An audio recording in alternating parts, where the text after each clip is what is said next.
Menagerie.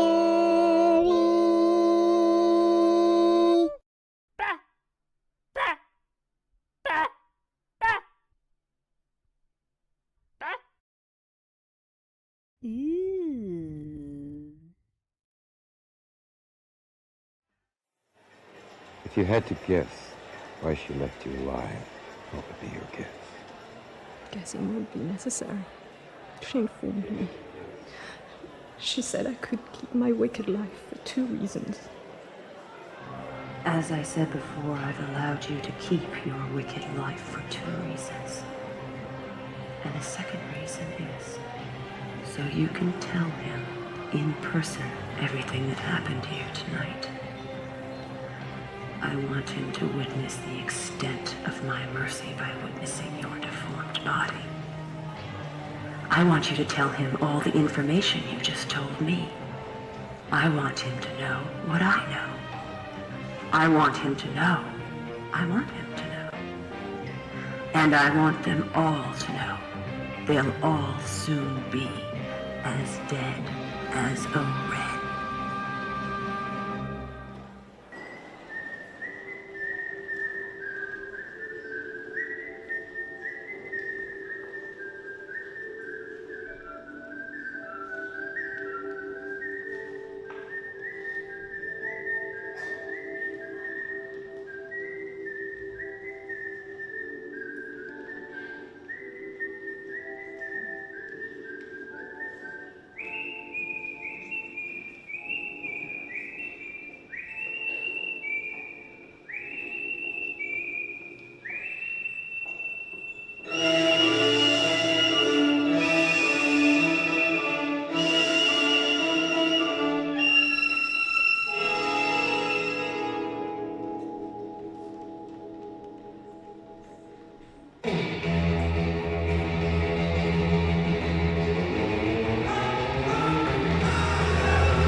Welcome to Act 1, the beginning.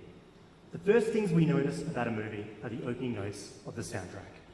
Like a Western lullaby, that's how Quentin Tarantino's Kill Bill begins, with Bang Bang. Originally written by Sonny Bono for his then-wife Cher, Quentin picked a cover version by Nancy Sinatra, and when used in the movie, it's covered again, in the blood-drenched revenge of the bride. Now, when starting a new script, Tarantino likes to play songs from his record collection, trying to find the personality of the movie, the spirit of the movie. Then boom, eventually I'll hit 1, 2, or 3 songs, he said. And then, this would be a great opening credit song. For Kill Bill, that's how it begins, with that awful sound, bang bang. Well, I'm sure you'll agree there's nothing awful about the sound of the Menagerie Choir. Can we please give them another round of applause for that?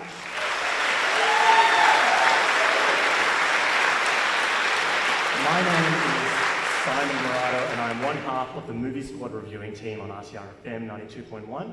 Shout out to my other half, Tristan Fiddler, T-Fid, who's off at another Fringe show this evening, but I'm honoured to be your usher for Menagerie Sings Cinema. The popcorn is hot, the choc bombs are frosty, the curtains unveiled for the silver screen. This is a show so good you'd think it was a Netflix original. This is entertainment you need to leave the house for. 3D, IMAX-sized, big screen experience with THX surround sound. Because even in the days of silent cinema, cinema was never silent. There was always a piano player clinking on the keys to underscore the laughter, tears, fights, kisses, stunts. Now, confession, I am basing all of my knowledge on silent cinema from the Three Amigos. But live music was always there to accompany movies. You need something to drown out the patrons chewing on popcorn after all. Well, you can shoot the piano player, but you can't shoot the choir, and they're the best damn choir in town. And they're here tonight to play you their mixtape of movie soundtracks. Are you excited? Yes. Well, I'm gonna pierce the excitement for a moment, because we're gonna get technical just for a second to talk a little bit about what we're gonna see tonight. Because when we hear music in a movie, it can be one of two things. The first is non-diegetic, like Bang Bang, which is overlaid onto the movie where the characters don't actually hear it. Only we, the audience, hear it. And then there's diegetic, which reflects how we deal with music in everyday life. We hear it in our headphones, on the radio, from a record player, in a bar jukebox or on a club PA, or it can be played live into a microphone, and then to an audience of receptive country folk in 1930s America, as Man of Constant Sorrow was in the Coen brothers' Oh Brother, Where Art Thou? Now, this is the movie in which escaped criminals posing as a bluegrass band spend some time in a recording studio and accidentally become what counts as pop stars in the Depression-era South. The soundtrack for Oh Brother went on to win Album of the Year at the Grammys, which means, yes, the Coen brothers have more Album of the Year Grammys than Beyonce. I don't make the rules, folks. It also revitalized bluegrass as a genre, which is pretty amazing considering the original song was written in 1913 by a partially blind fiddler from Kentucky. And then to think it would be put in the mouth of Nespresso's own George Clooney, who didn't really sing it, unfortunately. But in that film, music is what saves the unfortunate, and it's a fantasy of how music can be a respite and a salvation for those of us suffering through hard times. So please welcome to the stage Rolly Skender, who's going to help the Menagerie Choir with Man of Constant Sorrow.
They're men. Work with me, girl. What's this? What are you doing? Fabulous. I have died and gone to hot-body heaven. You're getting real mess. Tina, darling, get set up those bloody crates. Wait, you can't be here. This is a restricted area. I know you're not talking to me like this. Obviously, you didn't get the memo. What memo? Darling, we are doing a Men of Water and Power calendar. Oh. And you would be the perfect supermodel cover. Oh. You're doing a calendar? Can I be December? Baby, you can be whatever month you want. Right. By the crates, Tina. Shoot them by the crates for men. Right. Well, I want to see some toughness. Come on. Sit. Oh, yeah. Yeah, that's good. Yeah. Ooh, I like that. Yeah, that's good. You're so beautiful. A bit more, come on. You're making me sick. Oh, yeah, that's good. Smile for me. If we hands them together. Yeah. Oh, yeah, that's good. I like that. All right. All right. Do that again. Yeah. Oh, yeah. Yeah, I like that a lot. Oh, the glamour has left the building. There's no magic, no sparkle, no je ne sais quoi. Oh, you're so brilliant. Come, Jatina.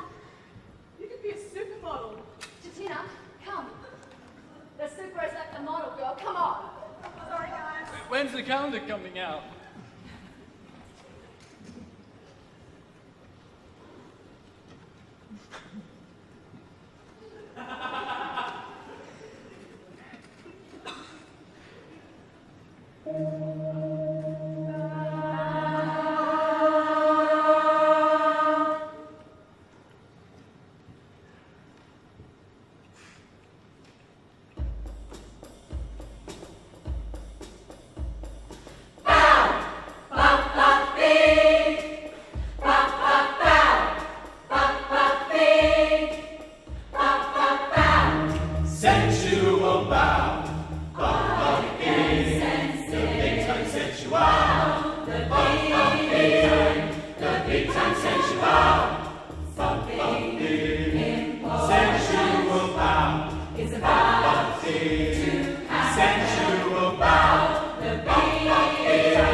and I don't want to.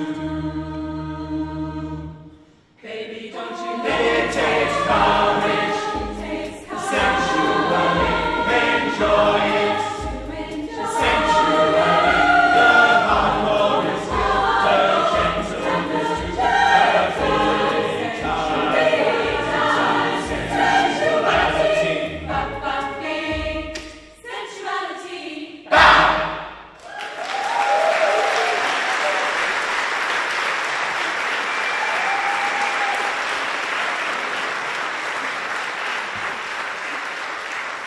That was, of course, Big Time Sensuality by Bjork, which is from the 95 cult film Tank Girl, which is that timeless story of a woman with a half-kangaroo boyfriend driving a giant tank through the post-apocalyptic wasteland.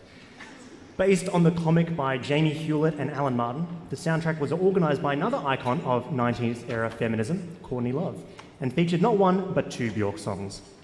Now, when we hear Big Time Sensuality in the film, Tank Girl is turning the tables on some muscle-bound workers, tricking them into posing for a calendar photo shoot as she seeks to defeat the power-hungry males. The song helps to underscore a transformation of identity, a turning of the tables for gender norms, and a drawing of a line in the sand for 1990s alternative music. Should you find yourself in a post-apocalyptic wasteland anytime soon, and it's looking more and more likely, a bit of Bjork pop brilliance is always a powerful weapon to have in your arsenal. Now, John Bryan might not be a name you know, but as a composer for cinema, he has a distinctive sound. Melancholy, often instrumental, sometimes cribbing from the movie version of Popeye. He even provided the lush strings to Kanye West's third album, Graduation. But in cinema, he's known for art house classics of the 2000s, Magnolia, I Heart Huckabees, Punch Drunk Love, and chief among them, Step Brothers. Now, for the 2004 film Eternal Sunshine of the Spotless Mind, written by Charlie Kaufman, directed by Michel Gondry, and remembered strongly by anyone who ever went through a breakup, Bryan provided the score. As the pain and joy of relationships was depicted through the high-concept sci-fi idea of a service that erases memories of your ex, Bryan's compositions help soften the blows and deepen the bittersweet complications of the heart. Here is a piece from John Bryan's score to Eternal Sunshine of the Spotless Mind, called Strings That Tie to You.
we've arrived at Act 2, the turning point.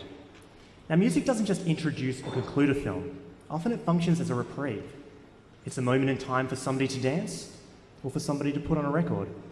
It helps to define a character by the way they react to what they see, what they hear, and what we hear. Let's delve back into the world of art house cinema with A Girl Walks Home Alone at Night, the first Iranian vampire western. Yes, they're a thing. In this, director Anna Lily Amirpour created a diegetic scene like no other. A girl picks up a record and plays it on the turntable in a bedroom.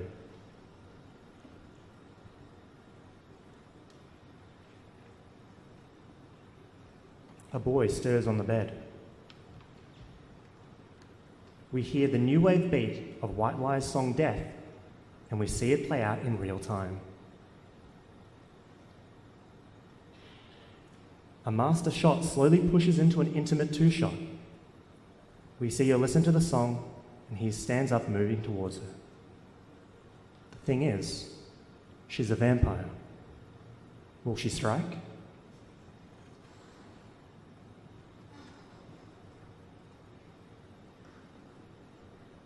It's a turning point, and the song sticks out from the rest of the soundtrack, which is pretty much white noise.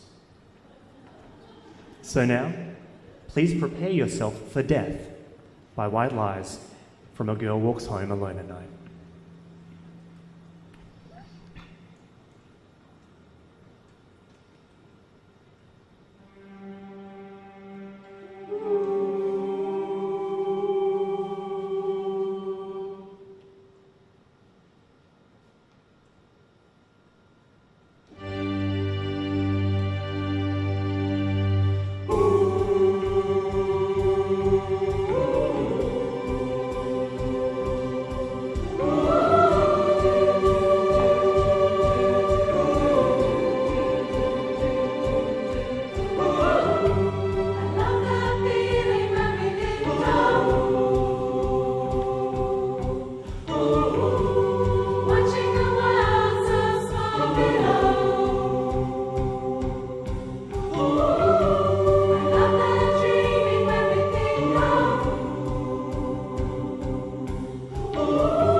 People drift into a dream.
Though he might not be the art house poster boy he once was, and is now probably more disliked than he is liked, character actor Vincent Gallo announced himself as a major talent with his directorial debut in 1998, Buffalo 66.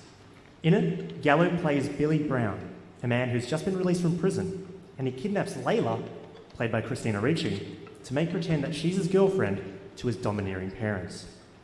While reliving former glories in a bowling alley, the silent Layla gets a chance to express herself with a tap dance solo to the sounds of King Crimson's Moonchild. A non-diegetic fantasy sequence that allows us to peek inside her head and indeed witness her soul with this awkward, lonely dance.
I feel like you've all been sat down there for far too long. So I guess, Simon, time to remedy that. Yes, in a moment I'm going to invite you all to jump to your feet with great reckless abandonment and joy, for we're about to do something that requires a little bit of audience participation. So before I do this, before we launch into this, let me just give you a bit of a background into Menagerie. So we decided right at the very, very beginning of Menagerie that we weren't going to be sort of like Sister Act, you know, like whoa, whoa, whoa, whoa, that beat, jump, come on. We decided that was not our style. You might have noticed. Clicking, body percussion, all very difficult to manage whilst you're singing and you're trying to remember words and things. So we thought, keep it simple, stupid, yes. model. Okay, so what we did instead is that at the beginning of every rehearsal, we always have some sort of geeky, dorky thing that we do, basically just to have a bit of a laugh, get to know each other a little bit, and just get nicely warmed up and our brains all kind of working. So we thought, well, we've got a captives here. You're a captive audience now, so we thought, well, we might as well give you a bit of the menagerie pre-rehearsal experience by something that you can join in on. So can we have house lights up, please? Oh, hi. You're quite a good-looking bunch there. So we'll jump to our feet, make sure that you've got a room around you to kind of do something mildly active. Okay, this is no kind of like aerobics video or anything, so don't be worrying about that. No aerobics. It starts off very simply. Hands in front, and you can make your fingers move like that. Excellent. Oh, doesn't that look so cute, guys? Excellent. Great. And this is all about a family of sharks, which we know enough about here in WA, don't we? So here we go. We start off with our baby shark, and it goes like this. A baby shark, shark, shark, shark, shark, shark. A baby shark, shark, shark, shark, shark, shark. A baby shark, shark, shark, shark, shark, shark. A baby shark, shark, shark, shark, shark, shark. A mama shark, shark, shark, shark, shark, shark. A mama shark, shark, shark, shark, shark, shark. A mama shark, shark, shark, shark, shark, shark. A mama shark, shark, shark, shark, shark, shark. A daddy shark, shark, shark, shark, shark, shark. A daddy shark, shark, shark, shark, shark, shark. A daddy shark, shark, shark, shark, shark, shark. A daddy shark, shark, shark, shark, shark, shark. A daddy shark, shark, shark, shark, shark, shark. A daddy shark, shark, shark, shark, shark, shark. A daddy shark, shark, shark, shark, shark, shark. A daddy shark, shark, shark, shark, shark, shark. Oh, well done. Basically, there is no way to do that without looking like a complete idiot at the end, and we love that menagerie of the embracing the inner fool of us. So you've done great. That makes it pretty good. Okay, that's it for now. There is more later. You've been forewarned. No escaping. So there actually was a little bit of a thematic reason why I did that, and I'm going to pass over to Simon to kind of explain a little bit further. Thank you very much for that, and I'm pretty pleased I got to sit through that as well. It was great to watch, though you did fantastically, because we've arrived at Act 3, coming towards the climax and conclusion. We've arrived at our destination, sailors. We have character turning points and narrative turning points, but there's no bigger turning point than catharsis. Yes, the climax. If you have a powerful piece of music, it can help make that moment shake and vibrate with emotion. So what if you started a movie with a quest to kill a shark as an act of revenge, and by the time 2.5 hours had passed, the quest had changed and deepened? To be face to face with a magnificent underwater creature, asking yourself, I wonder if it remembers me. When it comes to iconic musical moments in Wes Anderson movies, there are almost too many to mention. But Sigur Ros's Starálfur provides the emotional anchor for Anderson's misunderstood 2004 film, The Life Aquatic with Steve Zissou. Now, I struggle to pronounce the song's title, and it's written down in front of me. Imagine having to learn the entire song in Icelandic and perform it live. Remember that as you watch the following performance. But first, I just want to say I'm always incredibly moved by this scene, not just because Steve Zissou, who's played by Bill Murray, finally sees the jaguar shark he's been hunting, but because he finally breaks down with sadness over what he lost over the course of the movie. The hands of his colleagues reach out to comfort, and the epic feeling of the song is only matched by an epic outpouring of concern and sympathy. Please welcome to the stage, Sal Banyard.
first rule of Fight Club is you do not talk about Fight Club. The second rule of Fight Club is you do not talk about Fight Club. The third rule of Fight Club is if somebody goes limp, yell stop, taps out, the fight is over. The fourth rule of Fight Club, I need you guys to a fight. Rule 5. 1 fight at a time. So, 6th rule. No shirt, no shoes. 7th rule. Fights will go on as long as they have. 8th rule. If this is your first night at Fight Club, then you have to fight. I mean it.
Sometimes the use of a song in a film can introduce you to a band.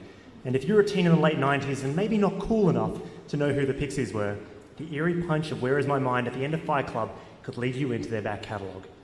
The song works on a double level, fitting for a film about a split personality divided against themselves. Spoiler alert for Fight Club. Francis Black's lyrics and the eerie instrumentation complement the apocalyptic imagery of the movie's end. Two characters watching corporate skyscrapers imploding. Where Is My Mind in Fight Club was shorthand for economic collapse and cybercrime, themes and music recycled in other movies and TV shows, including Mr. Robot, and in 2017 it could possibly pass for our global anthem, Where Is the World's Mind? To quote Jack Nicholson from Tim Burton's Batman, I have a mind that can make a movie, and this movie has come to a close. I'm sorry to say, it's the end of our show. We hope you've enjoyed this movie soundtrack mixtape, sparking off memories of films you've seen and hopefully compelling you to see those you haven't. As you've probably figured out, I have the easiest job of anyone on this stage, though I think I also technically have the worst seat in the house, having to turn around, so I'm not sure who I'd talk to about a refund, but in the meantime, please thank our zookeeper Kate and the talented members of the Menagerie Choir for their fantastic performances tonight.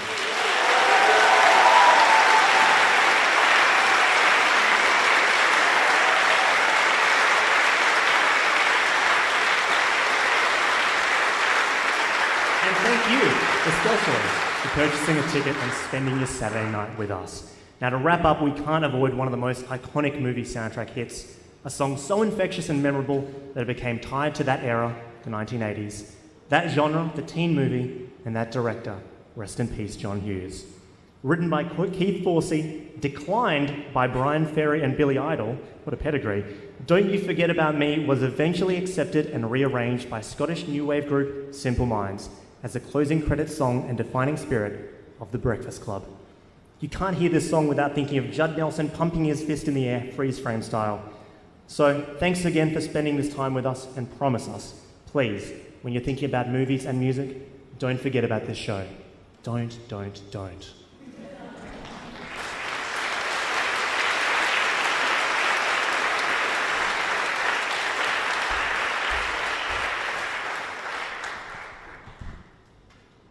All right, I promised the baby shark was not the full thrust of the audience involvement tonight. Yes, we Menagerie always like to end our shows with a little bit of a sing-along, everyone joining in, making a big choir, because, frankly, I don't think we have enough people on stage here. I think we could fit in at least, 40 more. Yeah, what do you reckon? Yeah, could squeeze them in somehow. Excellent. So, for this one, it's very, very difficult. Difficult lyrics. Very, very difficult. Can you say la? La. La. La la. La la la la. La la la la. La la la la la la la la la la. La la la la la la la la. That's basically it. It's lots of la's. Very tricky, very tricky. First time, if you get it first time, I'm going to be so impressed. So impressed. All right, here we go. This is what it sounds like when the choir does it. I said la, la la la la, la la la la, la la la la la la la la la, la la la la, la la la la, la la la. What are you doing here? Right up as well. La la la la, la la la la, la la la la la la la la la, la la la la, la la la la. Excellent. I would love to hear your beautiful voices. I can just tell they're smizing so well, guys. They've got the smize. If you don't know what the smize is, that's the kind of lovely raised eyebrows and smiling behind the eyes. Makes for good singing. So if next time you're in the shower, smize, and it's just going to sound so glorious. All right, so smizing apart, I would love to hear what it sounds like with, let's try the full audience now. I said la, la la la la, la la la la, la la la la la la la la la, la la la la, la la la la, la la la la la la la la la. got people clapping. Oh my goodness, I love it. This is the best audience so far. Okay, so this side of the room, let's hear it really loudly, and then it's going to be your turn in a moment, so be ready, be ready, be ready, okay? I said la, la, la, la, la, la, la, la, la, la, la, la.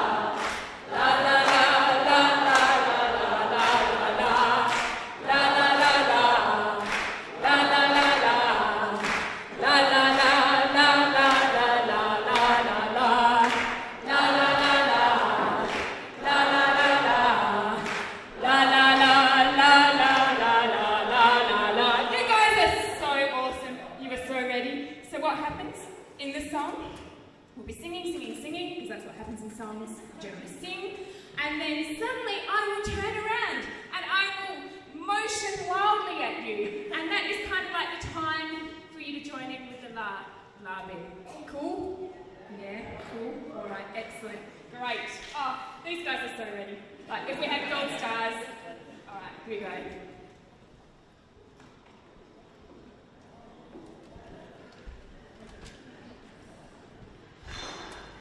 Dear Mr. Vernon, we accept the fact that we had to sacrifice a whole Saturday in detention for whatever it is that we did wrong. But we think you're crazy for making us write an essay telling you who you think we are. You see us as you want to see us, in the simplest of terms and the most convenient definitions. But what we found out is that each one of us is a brain and an athlete and a basket case, a princess and a criminal. Does that answer your question? Sincerely yours, The Breakfast Club.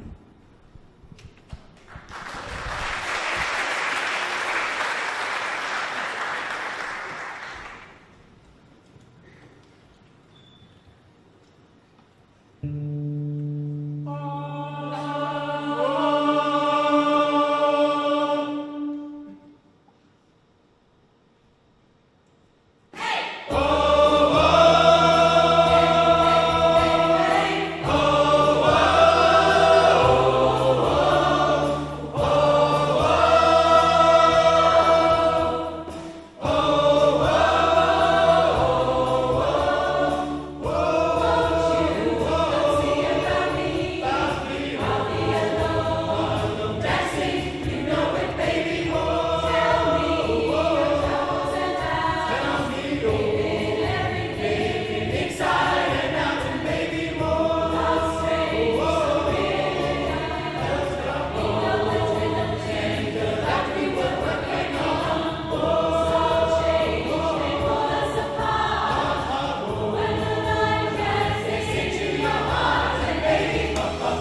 night, on your Saturday night, giving up your time watching movies at home to come and watch us sing about movies here. We really appreciate it and hope that you've had a thoroughly enjoyable evening and that you go home with a song in your hearts, ready to sing out loud. So thank you very much.